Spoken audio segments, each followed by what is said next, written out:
ઉમેદવાર મિત્રો ટાટેટ મેરિટ ગણતરી કેવી રીતે કરવી?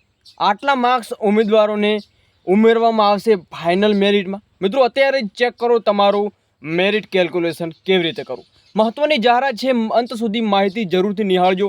અને મિત્રો આવી જ માહિતી છે આપણે કાલે લઈને આવવાના છીએ, જેમાં પ્રાથમિકનું મેરિટ આપણે બતાવી દીધું છે, તો માધ્યમિકમાં અને હાયર સેકન્ડરીનું રહ્યું છે, તો એ પણ આપણે લઈને આવવાના છીએ અને બધી પ્રોસેસ છે એ સ્ટેપ બાય સ્ટેપ તમને બતાવવાના છીએ. તો મહત્વની અત્યારે અપડેટ શું છે, અંત સુધી માહિતી જરૂરથી નિહાળજો. અને મિત્રો ટેલિગ્રામ અને વોટ્સઅપ ગ્રુપ બને જરૂરથી જોઈન કરી નાખજો.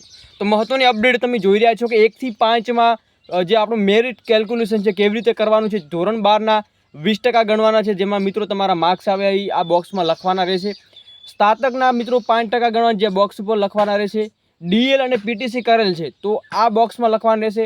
અને ટેટ 1 પરીક્ષાના તમારા જે માર્ક્સ છે એ અહીંયા લખવાના રહેશે. મિત્રો ગુણ્યા તમારે 0.20 કરશો એટલે તમારું મેરિટ આવી જશે.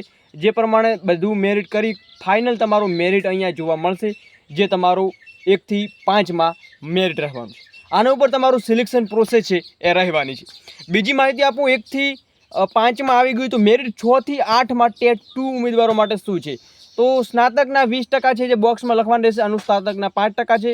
તાલીમી સ્નાતક એટલે કે બીએડ અથવા ડીએલએડ કરેલ છે તો મિત્રો તમારા 25% માર્ક્સ અને ટેટ 2 પરીક્ષા પાસ કરી છે તો તમારા 50% અહીંયા માર્ક્સ છે ઉમેરવામાં આવશે. જેમાં મિત્રો તમે જોઈ રહ્યા છો ગુણ્યા તમારા જે માર્ક્સ છે ગુણ્યા 0.20 કરશો એટલે તમારા માર્ક્સ આવશે. અનુસ્નાતકને 0.05 કરશો એટલે તમારા માર્ક્સ આવશે. આવી રીતે ગણતરી કરશો ફાઇનલ તમારો મેરિટ આવશે અને એ તમારા મેરિટ ઉપર તમારું સિલેક્શન છે થવાનું છે. બાકી મિત્રો કાલનો અપડેટ છે જરૂર જોવાનું ચૂકતા નહીં. મહત્વની અપડેટ મેરિટ લિસ્ટ આપણે હાયર સેકન્ડરીના લઈને આવવાના છીએ. ત્યાં સુધી જય હિન્દ, જય સંવિધાન.